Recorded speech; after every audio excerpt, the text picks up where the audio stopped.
experts to explain what sickle cell is. I'll just give you a brief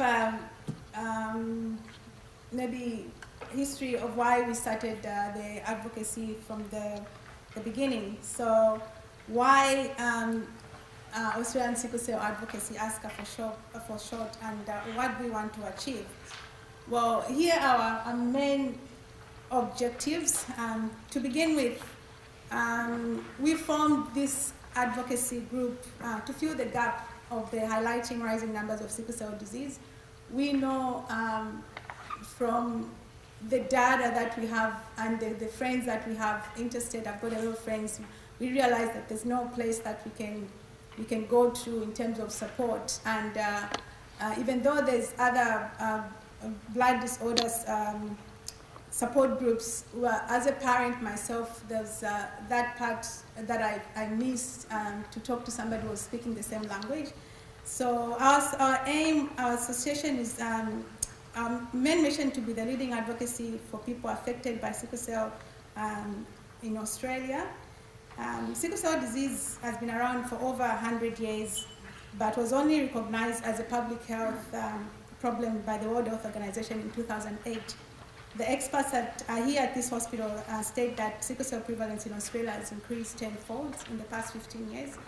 And currently we don't have a conclusive prevalence data, as Honorable Maria said, due to the limitation being faced by the immunoglobulopathy registry that's being run by the Monash University. So they collect data on the prevalence of blood disorders, sickle cell involved. So by knowing the prevalence in Australia, we'll have a better understanding of the number of people that we need to support as an association. We also have statistics to present to funding bodies and research scientists to encourage continued work and investment in this area.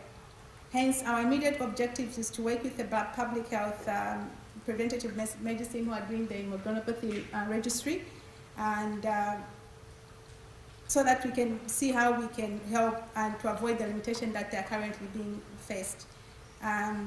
Furthermore, currently there's no pharmaceutical cure for sickle cell disease, and so we would like, therefore, to see more research, Dr. Vidalis, conducted towards other funding so that we can have other curative options for sickle cell disease rather than merely managing the symptoms. Currently, the only known cure for sickle cell disease is a bone marrow transplant, but the bone marrow transplant comes with a lot of barriers, including lack of suitable donors, transplant rejection, and long-term side effects. Currently, sickle cell disease is still considered as a rare disease in Australia, and as a result, there's no funding specifically for conditions, thereby severely limiting research towards finding a cure here in Australia. The International Sickle Cell Day Awareness Day today, 19th June, we as Asca are urging research scientists in Australia to shine a light on sickle cell disease. Asca is urging scientists to look at a brighter picture and not limit the intended impact on the Australian patient. Our association would also like to see that there is a standardized approach of caring for sickle cell disease patients in Australia. Currently, we don't have any national guidelines, and we just rely on guidelines from overseas. Hence, we are going to work with relevant authorities to ensure Australia has its own national sickle cell guidelines and not only rely on international guidelines. We have cases where each hospital does its own way of treating sickle cell patients, or whether or not at-risk mothers are tested during pregnancy. I can gladly say that after the experience I'd had at the King Edward's, even if they didn't test me, King Edward's Hospital has since introduced prenatal testing for sickle cell disease for all mothers coming from at-risk countries. Hence, another national objective for us is for us to see that all hospitals are testing mothers from at-risk countries. Just this year, I'll give you an example that a friend of mine who had 2 children before was told that their baby aged 10 months old had sickle cell disease. She was tested during the first 2 pregnancies, but was only tested for sickle cell at the 3rd pregnancy after her HP started dropping. Due to having no national guidelines have to rely on seeing the hematologist trained in sickle cell disease from New South Wales. There's also a miscommunication of their pediatrician and the general practitioner. The pediatrician would like the baby to have extra vaccines. However, the GP has said they have to wait until the baby is 1 year old. It's examples like this that makes it very critical that we have national sickle cell guidelines and such confusions will be avoided. By the way, our friends have to wait until November to see the hematologist because there's no hematologists that are trained to do that in the state that they reside in. So, as a Sickle Cell Patient Advocacy Association, we would also want to connect to the affected people with sickle cell. We intend to do this by holding support network workshops. We are asking the main hospitals, treating hospitals and treating patients to work with us to engage with the affected people.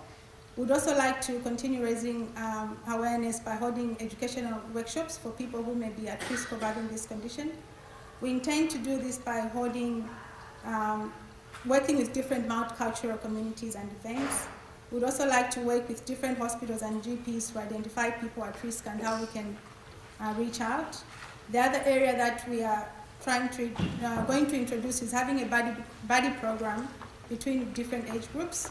We intend to work with different hospitals, parents and carers and Asca representatives to buddy patients in different age groups for younger patients to have someone to connect with under our supervision.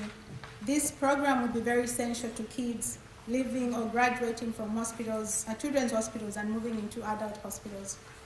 We'll also be holding fundraising events during the years and direct funds raised towards sickle cell projects or sickle cell research. So how can you help? We can't do this alone, so we are asking your help, and one way you can help is by becoming a member. Our membership is free for now. If you haven't done so already, please sign up whilst it's still free. You can join by volunteering in different projects. One area we've been doing for the past 5 years, before even having the association registered, we've been volunteering for Run for the Kids for the past 5 years. This year we'll also be taking part in Run Melbourne, and we'll be supporting the Peter Mac Cancer Center. You can also become a fundraiser, hold fundraising events on our behalf to support our cause. You can also partner with us, become a blood donor. One of the most successful sickle cell management is by having routine blood tests.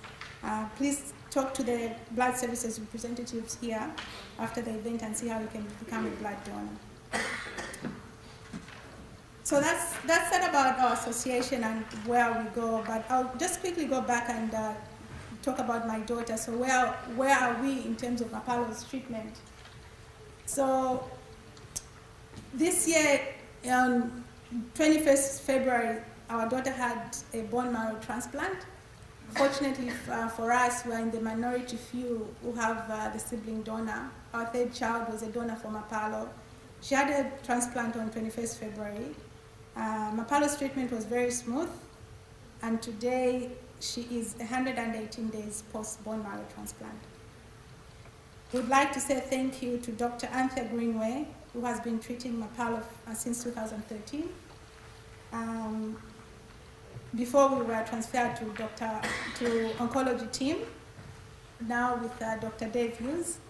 I would like to say thank you to Dr. Francois, who's left the hospital, but has been a very huge impact on our family. Since 2013, we're discussing with her how we can have the bone marrow transplant. A big thank you to Dr. Hughes, who's taken over from Dr. Francois, and all other doctors still treating Mapalo as she continues her treatment post bone marrow transplant. I also want to say a big thank you to Sally Anderson and all our Kookaburra nursing staff for a smooth hospital stay in Kookaburra Ward for over 40 days. So even though Mapalo's treatment was very smooth, the only part that made her really upset, she cried about this, is losing her hair. That was the only part. She would vomit and do everything else, but losing her hair was the worst. So I volunteered, and we cut our hair together.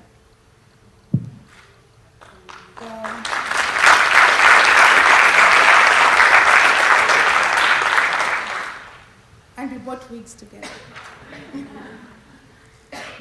So that's where we are with Mapalo, and our treatment is going very well. Before I go, you may have seen that we have water. It's not summer, but you have noticed that we have water as one of our things in the bag. So, well, the good reason for this is that water is the #1 sickle cell therapy when you're having sickle cell management. So, I want you to, when you leave this place, when you go home, when you are having a glass of water, when you are bathing, when you are cooking, when you are washing, think of a sickle cell patient. Because for us, for them, this is the #1 management. When you're at home, the first thing Dr. Greenway will tell me is for her to have hydration. When you come to hospital, you have hydration. Think of those affected when you have a drink of water. And so this International Sickle Cell Day, I'd like to say a huge thank you to you all for coming to support us, and sincerely ask that to help Asca to raise our voices so that we can change the face of sickle cell disease in Australia. And before I finish, I'd like to share the proud moment for our daughter's treatment. When Mapalo was discharged from the transplant unit, we can safely confirm that Mapalo is, who's now 10 years old, 9 months, 18 days, is cured from sickle cell disease.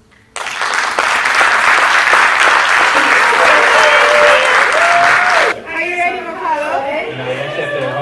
Yeah, you need it.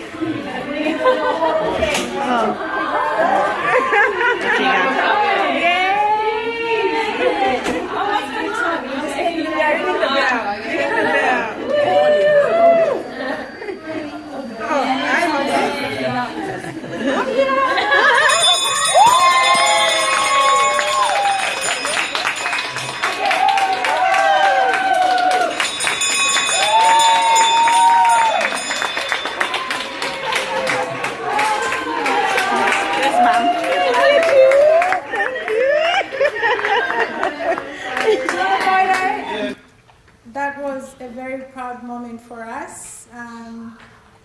Yeah, we watch that video all the time. That was very proud for us. But we also had to think about other people that couldn't make it.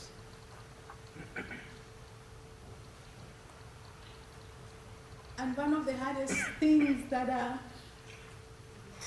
stopped us to do the bone marrow transplant for our daughter was because of that girl.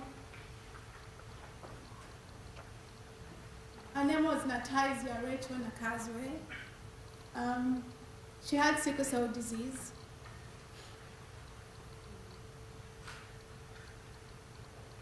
She was a sister. She loved me so much. I was her partner at her grade 7 graduation. She was very bubbly. She would talk all the time. I've got the brother-in-law here on my, do you understand?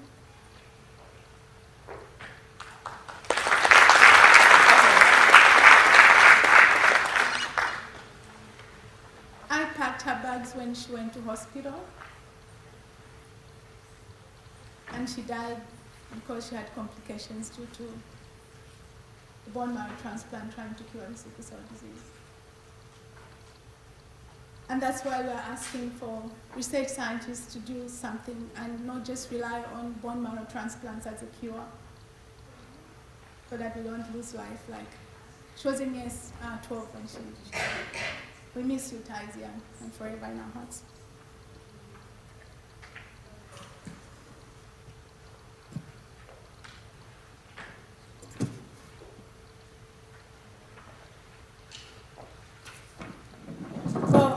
Call upon Dr. Arthur Greenway. I'll just give you a short history of Dr. Greenway. Dr. Greenway is a pediatric hematologist here at the Royal Children's Hospital and Monash Centre in Melbourne. She's the clinical lead for sickle cell and hemoglobinopathy services, the clinical lead of the apheresis services, and chair of the apheresis committee at the Royal Children's Hospital. Dr. Greenway.